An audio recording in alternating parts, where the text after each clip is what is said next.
Law of multiple proportion, हम लोग जो है लॉ ऑफ केमिकल कॉम्बिनेशन पढ़ रहे थे क्लास 11 केमिस्ट्री का पहला चैप्टर। तो law of conservation of mass पढ़ लिए, लॉ ऑफ कांस्टेंट प्रोपोर्शंस पढ़ लिए, है ना। अब हम लोग पढ़ रहे हैं लॉ ऑफ मल्टीपल प्रोपोर्शन।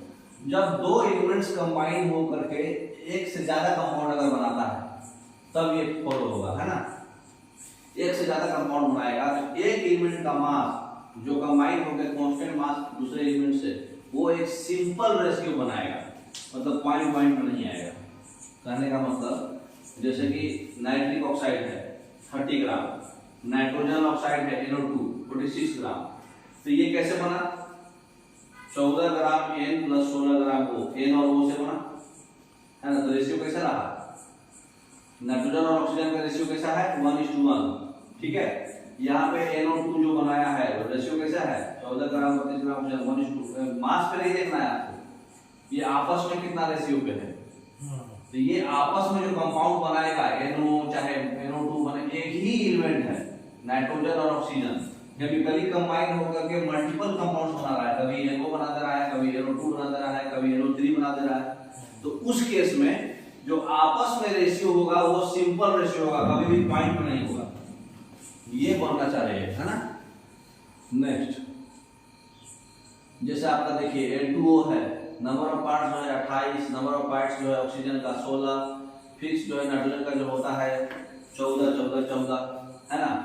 और फिर ऑक्सीजन का जो है नाइट्रोजन से 8 16 24 32 सब में निकाला। इसमें एक ऑक्सीजन है तो कितना? 8। एक ऑक्सीजन है यहाँ पर, तो यहाँ पे 16, यहाँ पे 3 ऑक्सीजन है 8 3 का 24, यहाँ पे 4 ऑक्सीजन है 8 4 का 32, यहाँ पे 5 ऑक्सीजन है 8 5 40, है ना। तो सब में नाइट्रोजन कितना था? 14 14 14, है ना। अब N2 का 14 होता है, हम इसको क्या किए, इसमें एक्चुअली 7 था, ये 8 था, इसको हम लोग क्या किए 14 बनाने के लिए, माने कंपैरिजन के लिए, है ना, 14 बना दिए। और फिर ऑक्सीजन को हम लोग 8 8 दूना, इसको दूना किए, इसको भी दूना करेंगे। ये 7 है, ये 8 है, एक्चुअल एटॉमिक मास। तो ये 7 दूनी 14 करे तो 8 दूनी 16, इसको भी कर दिए, ऐसा लिख दिए। तो ये रेशियो देख रहे हैं, अगर इसको फिक्स कर दिया आप नाइट्रोजन को, तो ये ऑक्सीजन का रेशियो देख रहे हैं 1:2:3:4:5। तो ये अगर सेम कंपाउंड्स मतलब डिफरेंट कंपाउंड्स बनाया जा रहा है एक ही एलिमेंट से, सेम एलिमेंट से डिफरेंट रेशियो में, तो आपस में जो उसका रेशियो होगा वो फिक्स इंटीजर टाइप आएगा, है ना, सिंपल आएगा, है ना। नेक्स्ट जैसे एग्जांपल है H2 प्लस O2 वाटर बनाया 2 gram 16 gram 18 gram. Hydrogen plus oxygen hydrogen peroxide भी बनता है H2O2, H2O भी बनता है, H2O2 भी बनता है। तो H2O2 वाले में बनेगा जब 34 ग्राम हो जाएगा, है ना। तो वहां पे ऑक्सीजन 2 मतलब 16 के बदले यहाँ 32 होगा।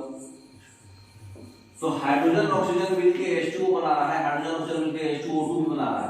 तो अगर हम इसको फिक्स करें तो ये आपस में रेशियो क्या हो रहा है? 1:2 हो रहा है।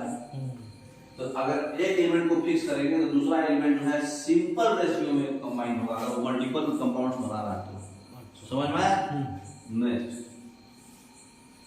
तो कैसे लॉ ऑफ मल्टीपल प्रोपोर्शन जो है वैलिड है कार्बन मोनोऑक्साइड में और कार्बन डाइऑक्साइड में, इसको हमको चेक करना है, ठीक है। देखिए तो कौन सा एग्जांपल है लॉ ऑफ मल्टीपल प्रोपोर्शन में?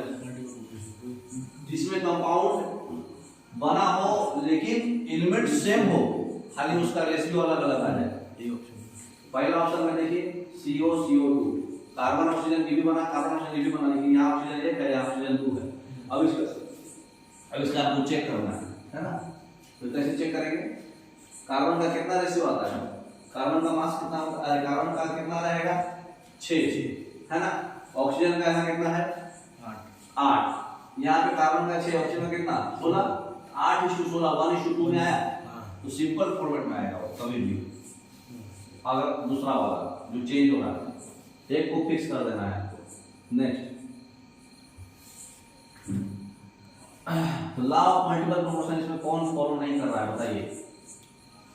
जिसमें एलिमेंट सेम हो, कार्बन ऑक्सीजन सेम है, फॉलो करेगा।